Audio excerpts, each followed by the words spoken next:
Okay. Sugar. Sweetening, same problem. Yes. It's not always sugar. Hey, these guys have agave syrup. Yes, they have agave They have syrup. honey syrup. They have honey syrup. They have... There's sweetening that can Couple of come others. from so many But- different things. Never to think of sugar as just being that. Oh, also don't forget, gosh, liqueur. And let's get back to sugar. Let's get back to sugar. Let's get back to sugar. The first book devoted entirely to drinks was Oxford Nightcaps, published in 1827. That is the first drink book. They used, I think it was 7 or 9 types of sugar in 28 drinks. They had loaf sugar, pulverized sugar, double refined sugar, Lisbon sugar, brown sugar.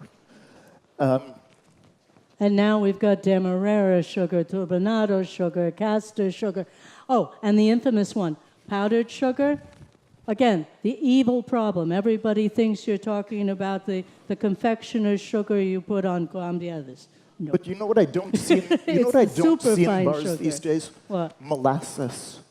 Ah, yeah. 5 major styles of molasses, Yeah. each with a distinctive flavor, wonderful to work with. And yet, I don't see it out there today. No, not yet. Same thing, spice. Spice, yes, spice can be Angostura. It can be using bitters. Bitters has its point in life. I think I'm getting bored with the fact that everybody thinks it's all bitters. Oh, yeah. You know, why isn't it? Well, we're not there yet. That's like 5 slides through. You behave. That's because you've been lecturing. My turn. But there are other spices you can introduce. Again, not with just nutmeg, which was one of the most valuable ones for a long time, but it's even doing things like right now at home, I have a stick of cannelle sitting in a jar of gin with dates and apricots. And I'm going to take that and use that for the holidays, Christmas time. But again, simplicity, it's only taking 3 days for this to work. You know, I know that it's worked successfully, but again, not huge, but it does add that little bit of interest to things when you're making other ingredients. Oh, this is the infamous problem, water. Dilution. Dilution. So essential to the balance of any drink, because this is what opens up the flavors. When you're shaking or stirring, you're trying to make that drink cold, but ultimately your goal is approximately 35% dilution. So if you've got great ice, that means you're going to be working a lot harder, taking a lot more time to get the dilution out of that ice. Or your drinks are going to run too strong. If you've got very wet ice, melts quickly, you've got to get it in and out of the shaker fast. You'll never get the drink as cold, but you will get that dilution much quicker. So watch how long you mix based on the quality of your ice. Okay, additions to the obvious ones, cream, eggs. There's all sorts of additions that people forgot about for a long time. Again, it's time to start considering the possibilities of using milk and cream in things like the Ramos Gin Fizz. A fizz can have that, not just egg. We're trying to get there. We're trying to get there. Yes, we are. We're almost there. We are almost there. Oh yes. Well, this is what we're going to talk about next. Is there a slide for it? No. You behave. Okay. Get away from here. He's dangerous when he touches this. Anyways, we're talking about families of drinks, because this is the next consideration when you're doing creation. Just don't go, oh, I'm going to invent something, or I'm going to copy something but only add one ingredient to it. Look at it in terms of overall families of drinks, and then you start opening up your head to a lot more possibilities. The one you just had, everybody's had a Ron Collins. Nobody thinks about the fact, why should it be made with silver rum or gold rum? Why can't you make it with aged rum? It was as simple as that. All I did was change the rum. That's it. The rest of it, standard Collins. She did this in a hotel bar in Havana one afternoon, and 3 days later, one of the hotel bartenders told her that they had sold 50 of them a night the next 2 nights. And it was not that they were telling people about them, it's that a few people who were around when she ordered one ordered them for themselves, and then They other told people two friends, arrived and they and told said, two "Oh, what are you drinking?" And then it carried on over the next days, and that's how a great drink takes off. Okay, so the first big family, vermouth. Simple formula, spirit plus vermouth plus something of a bitter or a liqueur component with ice and a twist. Boom.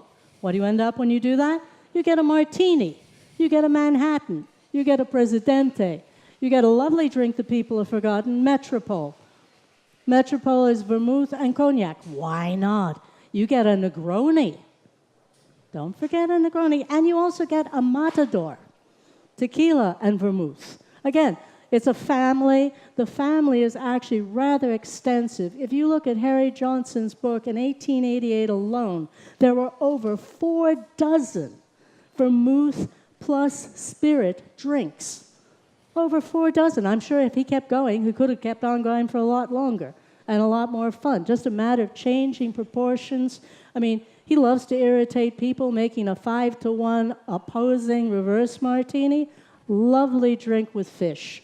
You know, you can play. The vermouth is replaceable here. The other night, we tasted a drink from an Athens bartender where he substituted a traditional local wine, a sweet dessert wine, in for the vermouth. Yeah. And it's a beautiful, unique, new drink. To me, a competition winner, but I will explain that in a little bit. Or even another opposing one is if you went over to Babo Rum last night and Andy Loudon, who won the Havana Club Grand Prix this year, presented his winning drink. The original one was done with sherry. It can be also done with a sweeter vermouth, like a Spanish vermouth, because it has that same sort of rich spiciness to it. Not a dry vermouth. But again, it was the idea that you could alternate depending on what country, the situation, but the drink could be flexible enough to consider using fortified as the word instead of vermouth as the word. So Lillet could be used, anything, Saint Raphael, any of those. Oh, this drink, a wonderful maple-based old-fashioned served at Experimental Cocktail Club in New York. A bartender here in Athens said to me, "I love to make this drink, but it's so difficult to get maple syrup. But Greece has some of the world's best honey. And Play with honey. to work with a honey syrup, it's simple. You can take it much further. To make a honey syrup, of course, you're normally diluting it with an equal part water. Try diluting it with an equal part of herbal infusion. Heat that water to boiling, put it over some lavender, put it over some citrus twists, add other botanicals as you like, a bit of cinnamon, and let that steep like a tea, then combine that with an equal part honey, then make a Greek old-fashioned. But let's go on to daisies. That's not a... Yes, that is actually technically a daisy. This is technically a daisy. I'm sorry, But it is technically a daisy. This particular structure of the garnish on this drink comes from the Brooklyn Daily Eagle newspaper in 1863. A journalist walked into a bar and he ordered a mint julep. And it arrived with a small rose in the middle of the mint. And the very short straw, so he had to put his nose into the rose and the mint as he sipped the drink. And he wrote about this, saying that it was the best julep he had tasted in his life because of the addition of this rose. So, daisy, spirit, citrus, this time technically citrus, liqueur or a syrup, ice, and the option of seltzer. At one time, the definition of a daisy was basically taking a sour and adding seltzer to it, and it became a daisy. That kind of changed at the turn of the century because all of a sudden you had one of the first cosmopolitans was made with gin, lime, curacao, raspberry syrup, but no seltzer. Well, more modern cosmopolitan, another daisy, vodka, lime, curacao, cranberry. What's seltzer? Rum daisy, never had seltzer near it, just an option between using sugar or grenadine. Margarita, which means daisy, hello. Margarita equals daisy in Spanish, is tequila, lime, triple sec. What's seltzer? Whiskey daisy, bourbon, lemon, gum. Boom. Sidecar, yet another daisy you don't think about. But it is a daisy, cognac, lemon, curacao. Boom. Daisy. I love daisies. Daisies are fun. Daisies are even sometimes more fun than sours. How about that first daiquiri recipe from Jennings S. Cox Jr.? Yeah, you see, which had seltzer in it. Which had seltzer in it because it was supposed to be a rum. Recipe had seltzer. He called it a rum sour, but the truth was it was a rum daisy. Yep. That was the truth of it. And let's talk about sours. And let's just quickly say with sour, when they got rid of the seltzer somewhere along the line, all of a sudden you did end up with a daiquiri that was just three simple ingredients. Same thing with a gimlet. 3 simple ingredients. Whiskey sour. I guess because people got too busy, they got too bored, they didn't want to add a lot of stuff, they wanted to hurry up and give everybody a drink. You ended up with a sour collection. Don't you do that? Mm-hmm. I need to talk about this for 1 second. Oh, yeah. Oh! Yeah. I don't know if you can actually see this. This is a daiquiri at Floridita in Havana. And I just wanted to talk about, they use crushed ice in their blenders in the tropics. You would think that that's just making instant things of water. And indeed, the ice melts very quickly. But there's a reason why that improves their frozen daiquiris. And that is because the ice completely melts in the bottom of the glass.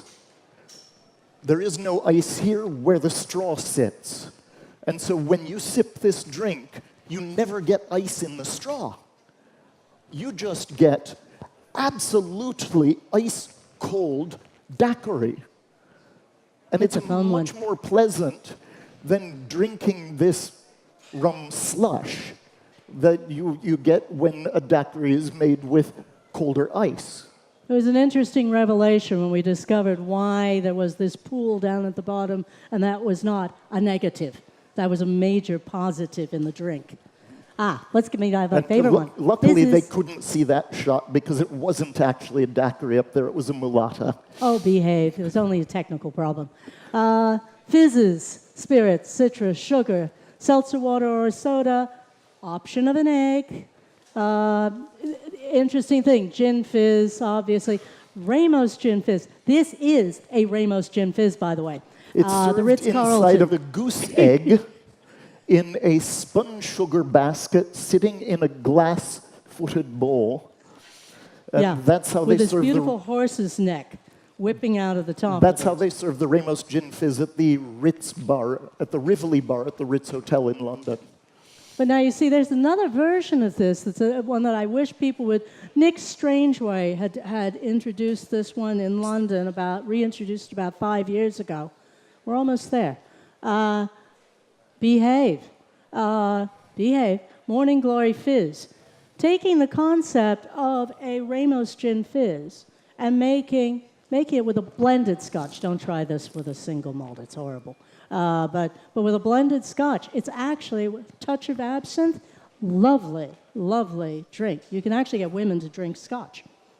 Amazing thing to do. Mojito also belongs in this collection because it is technically, structure-wise, a fizz, even though nobody wants to talk about it. So what's the difference? Fizz, Collins, Ricky.